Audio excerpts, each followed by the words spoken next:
निम्नलिखित संख्याओं के HCF ज्ञात कीजिए। HCF ज्ञात कीजिए। हो गया। सबसे पहला है इसका 135 और 225। इसमें क्या करते हैं, सबसे पहले जो बड़ा नंबर होता है उसको पहले लिखते हैं, 225 पहले लिखेंगे, उसके बाद जो छोटा नंबर होता है उसको इसके बाद लिखते हैं। ठीक हो गया। फिर इसमें क्या करते हैं, डिवाइड करके देखते हैं। 135 से 225 के लिए, तो 135 जब 135 यहाँ आएगा 0 और 9। तो यहाँ क्या करते हैं, सबसे पहले मल्टीप्लाई कर देंगे 1 से, और जो शेष बचता है 90 इसको प्लस लिख देंगे 90। फिर जो 135 है इसको यहाँ ले आएंगे और इक्वल टू 90 फिर 90 से 135 को डिवाइड करेंगे। 130 90 यहाँ आएगा 45। फिर मल्टीप्लाई 1 से करेंगे और ये जो 45 शेष आया इसको प्लस कर देंगे। फिर यहाँ वाला जो नंबर होता है उसको यहाँ लिखते हैं 90 इक्वल टू हो जाएगा 45 इंटू, अब 45 को 45 से फिर 90 को डिवाइड करेंगे। 45 टू या 90 प्लस 2 प्लस 0 इंटू 2 प्लस 0। अब यहाँ तब तक सॉल्व करते हैं जब तक कि 0 नहीं आ जाता। अब यहाँ 0 आ गया, इसको सॉल्व करना बंद कर देंगे और यहाँ इसका HCF आ जाएगा 45। जिस नंबर पर ये संख्या 0 हो जाती है वही उसका HCF हो जाता है। तो सबसे पहले इसमें क्या करना है, उदाहरण में हमें 2 नंबर दिए होंगे, तो सबसे पहले क्या करना है, पहले नंबर को लिखना है बड़े नंबर को, उसके बाद छोटे नंबर को, फिर डिवाइड करके देखेंगे जितने भी बार जाएंगे उससे उस संख्या को मल्टीप्लाई करेंगे और जो शेष बचता है उसको प्लस कर लेंगे। प्लस करने के बाद फिर दूसरा नंबर जो ये जिस 135 लिखा था इसको यहाँ लिखेंगे 125 के नीचे, और जो शेष बचा था उसको यहाँ लिखेंगे।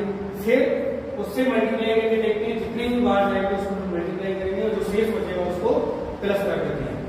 उसके बाद फिर 90, फिर 45 जो शेष बचेगा उसको यहाँ लिखेंगे और 45 टू या 90, और जहां पर ये 0 आ जाएगा वहीं पर इस सवाल को समाप्त करके और जो HCF होगा वो जिस संख्या पे 0 हो जाता है वो उसका HCF आ जाएगा।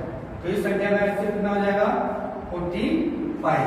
इस तरीके से ये वीडियो हमारे से चरणबद्ध करते हैं। ठीक है, फर्स्ट सेकंड थर्ड, तीसरे चरण में HCF निकल गया, इसका 45 आ गया। इस तरीके से इसको डिवाइड करके लिखेंगे, जितने बाहर जाएंगे उससे मल्टीप्लाई करना है और जितना शेष बचता जाएगा उसको प्लस करना है। ठीक है, फर्स्ट क्वेश्चन हो गया ये। उसके बाद इसका सेकंड है, सेकंड क्वेश्चन है 196 और 38220। इसका निकालना तो पहले मैं बताया था आपको, जो बड़ा नंबर होगा उसको पहले लिखेंगे 38220 इक्वल टू 196। अब 196 को मल्टीप्लाई करके देखेंगे।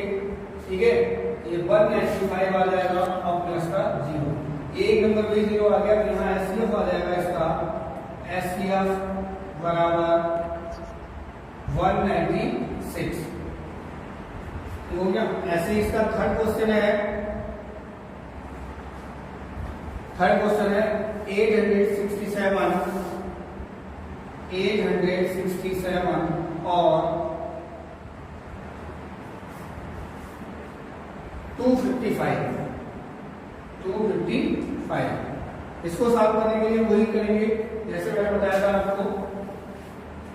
सबसे पहले बड़ा नंबर लिखेंगे, बड़े नंबर में आपका है 867 इक्वल टू 225।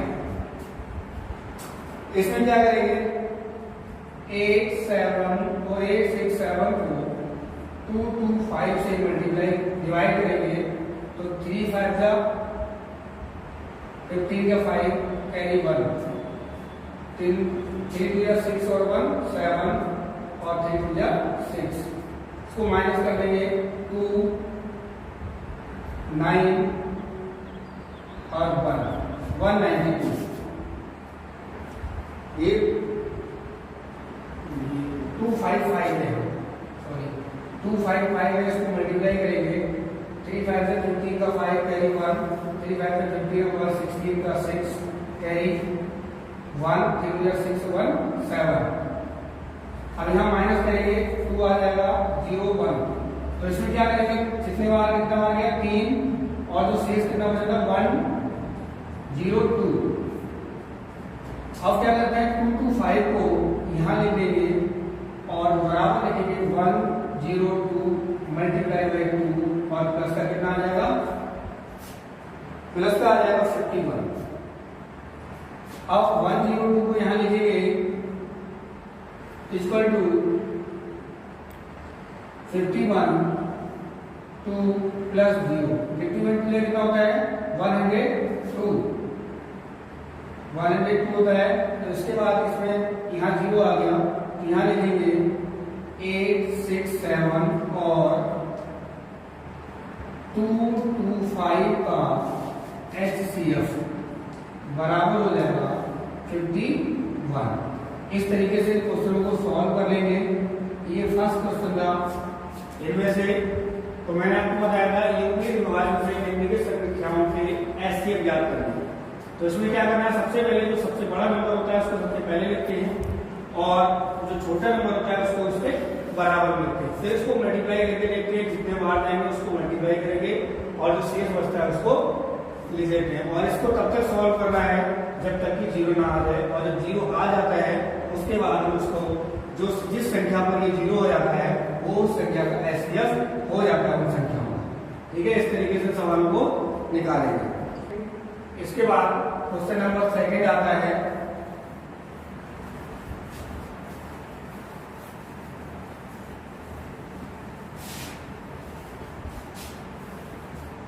सेकंड क्वेश्चन है दर्शाइए कि कोई धनात्मक विषम पूर्णांक। दूसरा क्वेश्चन है दर्शाइए कि कोई धनात्मक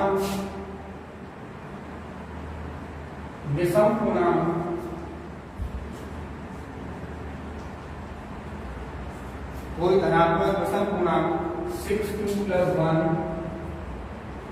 या 6q + 3 या 6q + 5 के रूप का होता है, के रूप का होता है।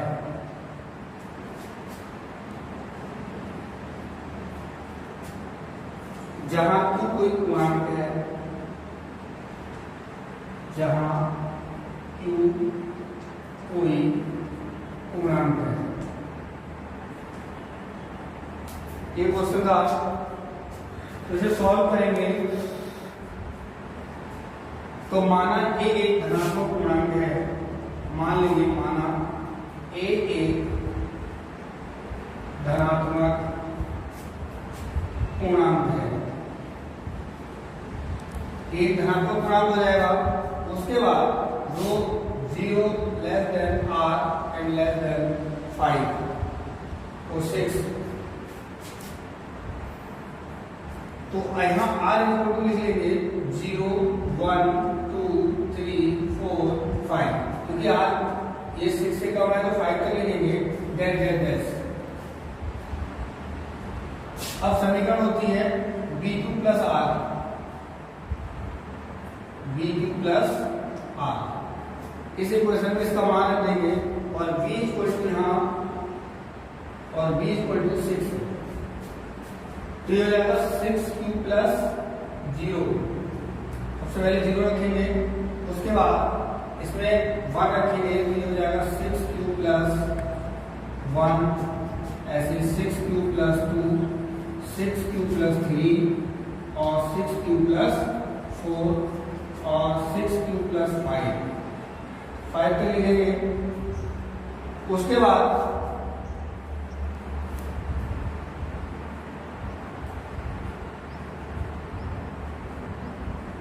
चूंकि a एक विषम धन पूर्णांक है, विषम धन पूर्णांक है, जब a विषम धन पूर्णांक हो जाएगा, जब विषम धन पूर्णांक हो जाएगा तो हमारा 6q, 6q plus 2, 6q plus 4,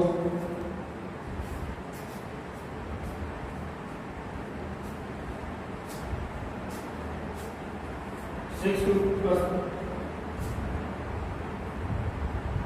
4, तो इसमें एक विषम धन पूर्णांक है, इसलिए 6q प्लस 2, 6q प्लस 4 नहीं हो सकते,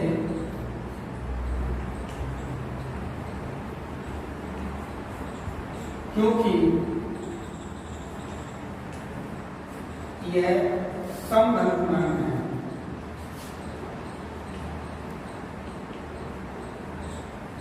अतः 6q plus 1, 6q plus 3, 6q plus 5 को विषम धन पूर्णांक के रूप में लिखा जा सकता है, को विषम धन पूर्णांक के रूप में लिखा जा सकता है,